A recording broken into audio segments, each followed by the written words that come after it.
الحمد لله قدم من شاء بفضله وأخر من شاء بعدله. أما بعد، فأعوذ بالله من الشيطان الرجيم. بسم الله الرحمن الرحيم.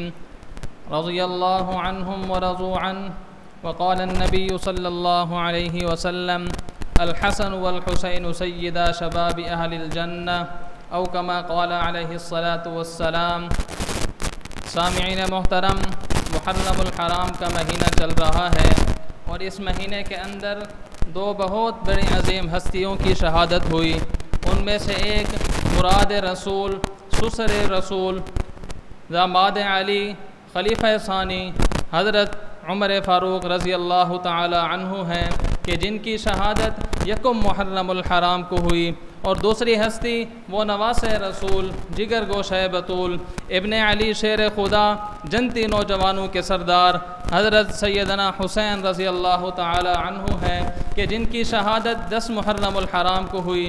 میں اسی مناسبت سے آپ کے حضرات کے سامنے حضرات حسنین کریمین کے فضائل و مناقب اور ان کی زندگی کے کچھ احوال آپ کے سامنے عرض کروں گا. میرے دوستو، ان حضرات کی زندگی کے بہت سے پہلو ہیں. میں آپ حضرات کے سامنے صرف 2 پہلو پر بات کروں گا، اور ان میں سے پہلا یہ ہے کہ ان حضرات کی زندگی کا بچپن جو کہ آپ صلی اللہ علیہ وسلم کے ساتھ گزرا، اور دوسرا ان حضرات کی زندگی کا وہ حصہ جو حضرات صحابہ کرام کے ساتھ گزرا. میں مختصراً بات کروں گا. چنانچہ اللہ کے نبی فرماتے ہیں: اے اللہ، میں ان 2 شہزادوں سے حضرات حسنین کریمین سے محبت کرتا ہوں، اے اللہ تو بھی ان سے محبت فرما. اور دوسری روایت کے اندر آتا ہے: اے اللہ جو ان سے محبت کرے، اے اللہ تو ان سے بھی محبت فرما. میرے دوستو، ہمیں اہل بیت سے، آل نبی، اولاد علی سے محبت آج سے نہیں، کل سے نہیں، بلکہ ہمیں ان سے محبت کا درس ملا ہے وہ آپ صلی اللہ علیہ وسلم کی گود مبارک سے ملا. ہمیں ان سے محبت کا درس وہ صحابہ کرام سے ملا. چنانچہ مسند احمد کی روایت ہے، حضرت ابو ہریرہ راوی ہیں، فرماتے ہیں کہ ایک مرتبہ ہم سفر میں جا رہے تھے، حضرت فاطمہ بھی سواری پر سوار، آپ صلی اللہ علیہ وسلم بھی سواری پر سوار ہیں، اور حضرات حسنین کریمین یہ دونوں شہزادے حضرت فاطمہ کی گود کے اندر بہت زیادہ رو رہے تھے. حضرت فاطمہ نے اللہ کے نبی کی طرف پیغام بھیجا کہ اے اللہ کے نبی، میرے دونوں شہزادے پیاس کی وجہ سے بہت زیادہ رو رہے ہیں، میرے پاس پانی نہیں ہے کہ میں ان کو پانی پلاؤں. اللہ کے نبی نے اپنی سواری حضرت فاطمہ کی سواری کے قریب کی اور حضرت حسن کو اٹھا کر اپنی گود میں بٹھایا اور اپنی نبوت کی زبان حضرت حسن کے منہ کے اندر دی، اور حضرت حسن نبوت کی زبان کو چوستے رہے. جب خوب سیر ہو گئے تو پھر خاموش ہو گئے. پھر اللہ کے نبی نے حضرت حسین کو اٹھا کر اپنی گود میں بٹھایا اور اپنی نبوت کی زبان حضرت حسین کے منہ میں دی، اور حضرت حسین نبوت کی زبان کو چوستے رہے. جب خوب سیر ہو گئے تو پھر وہ بھی خاموش ہو گئے. اسی طرح حضرت اسامہ بن زید فرماتے ہیں کہ سردی کا موسم تھا، رات کے وقت میں آپ صلی اللہ علیہ وسلم کے گھر تشریف لے گیا اور میرا مقصد ایک سوال کرنا تھا. میں وہاں گیا اور میں نے دستک دی. اللہ کے نبی باہر تشریف فرما ہوئے اور اپنے اوپر چادر اوڑھی ہوئی تھی. فرمایا کہ کیسے آئے ہو؟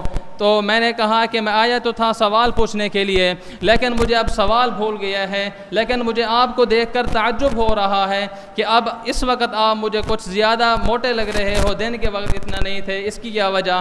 صحابی رسول کہتے ہیں کہ اللہ کے نبی نے مجھے اشارے سے حکم دیا کہ چادر ہٹاؤ. جب میں نے چادر ہٹائی تو کیا دیکھتا ہوں کہ آپ کی ایک بغل کے اندر حضرت حسن ہیں اور دوسری بغل کے اندر حضرت حسین ہیں، اور آپ صلی اللہ علیہ وسلم نے حضرت حسن کو قریب کیا اور ان کے سر سے سونگا، اور پھر حضرت حسین کو قریب کیا اور ان کے سر کو سونگا. میں تعجب کر رہا تھا. اللہ کے نبی نے فرمایا کہ تو کیوں تعجب کرتا ہے؟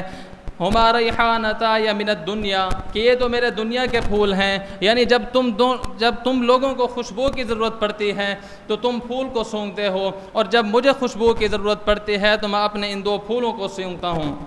میرے محترم دوستو، یہ 2 حضرات ایسی عظیم ہستیاں ہیں کہ ان کو ایک ایسی فضیلت حاصل ہے جو شاید دوسرے صحابہ کو نہیں ہے وہ فضیلت حاصل نہیں ہے، اور وہ یہ ہے کہ ان حضرات کا آپ صلی اللہ علیہ وسلم کے ساتھ جسمانی مشابہت کا ہونا۔ چنانچہ حضرت علی فرماتے ہیں کہ سینے سے لے کر سر تک حضرت حسن آپ کے مشابہ تھے، اور سینے سے نیچے تک حضرت حسین یہ آپ کے مشابہ تھے۔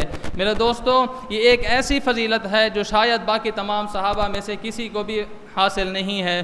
اسی طرح ان کی زندگی کا ایک پہلو وہ ہے جو انہوں نے حضرات صحابہ کرام کے ساتھ گزارا۔ چنانچہ حضرت ابوبکر صدیق عصر کی نماز پڑھا کر باہر جا رہے تھے کہ راستے کے اندر دیکھا کہ حضرت حسن کھیل رہے ہیں، ان کو گلے لگایا اور ان کو اپنے کندھے پر بٹھا لیا اور کہا کہ یہ فرزند تو آپ صلی اللہ علیہ وسلم کے مشابہ ہیں۔